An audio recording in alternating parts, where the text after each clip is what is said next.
Welcome back. And in our sports news, in tennis, Nadal, Federer, Djokovic and Murray are all through to the quarterfinals at Wimbledon.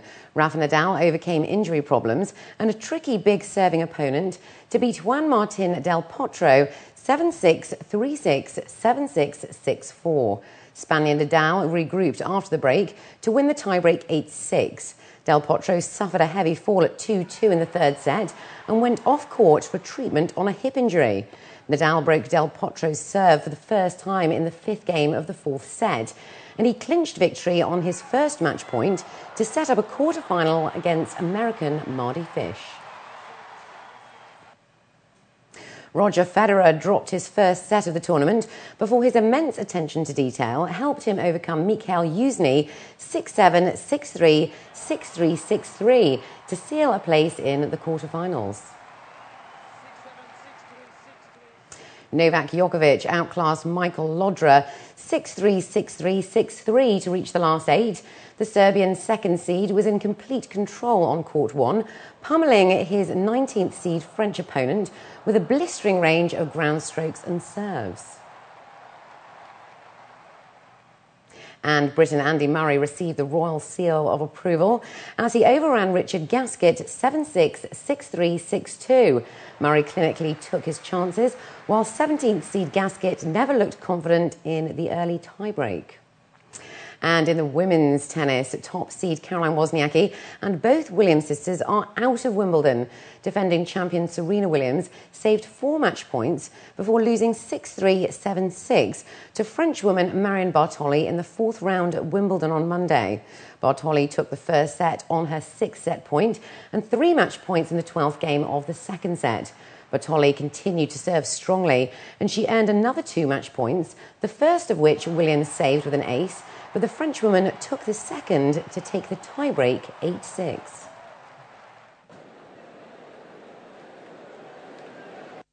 Of course, I'm extremely happy about what I did today, considering playing against Serena.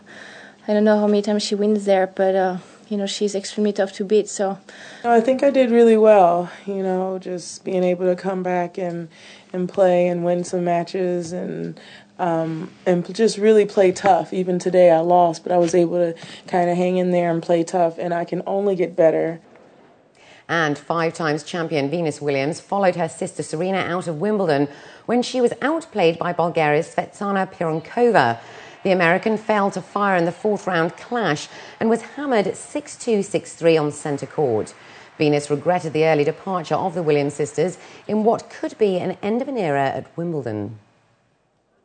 We both want each other to win, but since unfortunately we weren't able to, we'll both be able to train together, I suppose. And top seed Caroline Wozniacki was upset 1-6, 7-6, 7-5 by Dominika Cibulkova in the fourth round following the Williams sisters out of the tournament. Today it just didn't go my way, and she played well as well, so, I just have to give credit to her.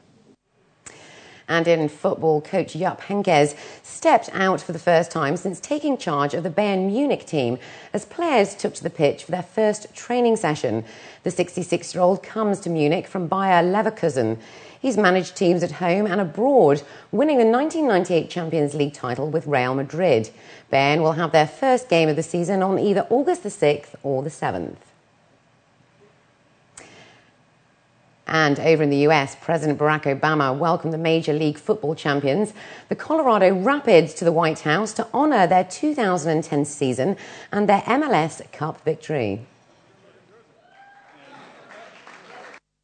They may not be household names, but the great thing about sports is that in the end, that doesn't really matter.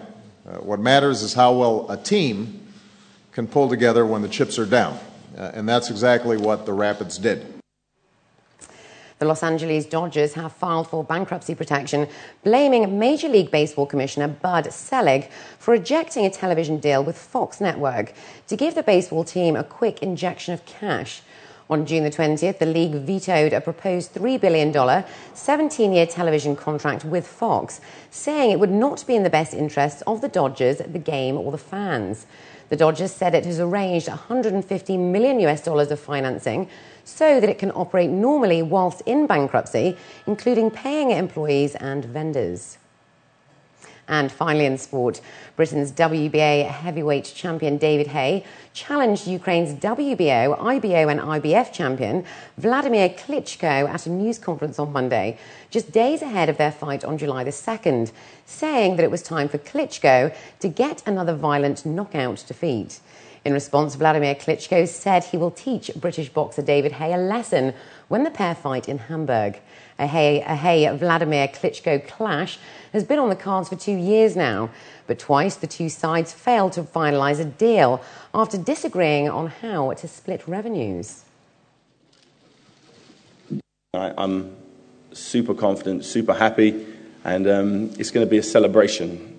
2nd of July, it's going to be a celebration. Everyone's going to have a great time. All the Brits coming over, everyone's going to have a massive party. Unfortunately for this crew on my right here, they're going to be upset, but you know, there has to be a loser, and he's had his fair share of wins over the years. It's time to get another violent knockout defeat. You got, this certain attitude that actually is not so good for your life, not only in the ring but also outside of the ring.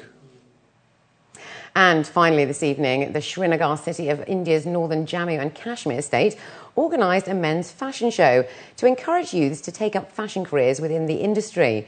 The event provided a platform to around a dozen Kashmiri youths to exhibit their talents. Organisers said that the concept of fashion has not evolved properly in the area, adding that they hope that after the fashion show, Kashmir residents may have a different point of view. They added that through the event, they are looking to promote their modelling talent and showcase the new trends in fashion for 2011. A Kashmiri youth can make a career in the field of fashion and fashion designing. You must have seen that within India and abroad, the scope of fashion has widened. The career is bright for the Kashmiri lads in this emerging field. The concept of fashion shows in Kashmir region got started 2-3 years back. And now let's take a look at the local and international weather forecast for tomorrow.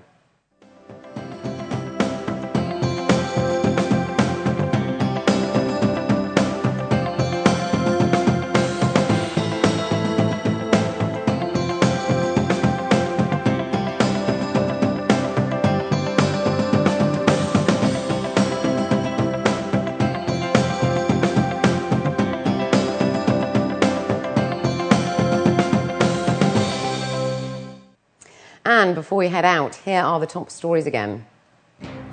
UAE to forge closer economic ties with Italy after Verona visit. UAE Foreign Minister meets officials in India during 24-hour visit. Wildfire threatens US nuclear research facility. And living social, nabs go nabbit.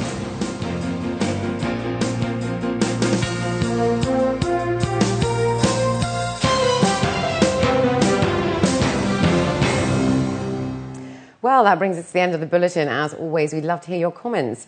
You can contact us at news@city7tv.com or by calling us on 04 367 2230. From the entire news team, it's goodbye for now.